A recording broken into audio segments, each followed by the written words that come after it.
Uric acid বেড়েছে এবং তার ফলস্বরূপ ব্যথা বেদনাও খুব বেড়েছে, এমন কথা আজকাল মুখে মুখে ঘোরে। হ্যাঁ, ইউরিক অ্যাসিডের সমস্যা এখন ঘরে ঘরে। ইউরিক অ্যাসিড নিয়ন্ত্রণে রাখতে ওষুধ আর পরামর্শের কোনো ঘাটতি নেই। তবু ইউরিক অ্যাসিডের সমস্যা ক্রমবর্ধমান। কেন জানেন? মূল কারণ খাওয়া দাওয়া।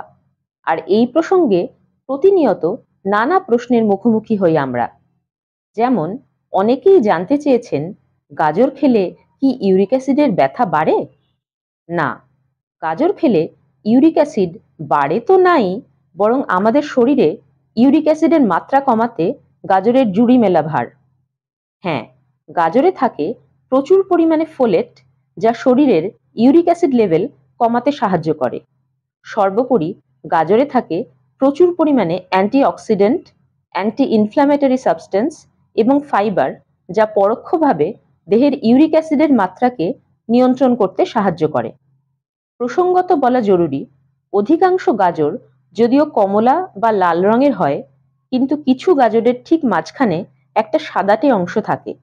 গাজরের এই সাদা অংশটি অবশ্যই বাদ দিয়ে খাবেন, কারণ এটি অ্যাসিডিটির সমস্যাকে অনেকটাই বাড়িয়ে দেয়। বিশেষ করে যারা হাইপার অ্যাসিডিটির সমস্যায় ভুগছেন আর মুঠো মুঠো অ্যান্টাসিড খাচ্ছেন, তারা গাজরের সাদা অংশটি একেবারেই খাবেন না। মনে থাকবে তো? আর হ্যাঁ, আপনার পরিচিত যারা ইউরিক অ্যাসিডের সমস্যায় ভুগছেন, তাদের সঙ্গে এই ভিডিওটি অবশ্যই শেয়ার করুন। এই প্রসঙ্গে নির্দিষ্ট কোনো প্রশ্ন থাকলে নির্দ্বিধায় কমেন্ট বক্সে লিখুন। চাইলে ইমেলও করতে পারেন।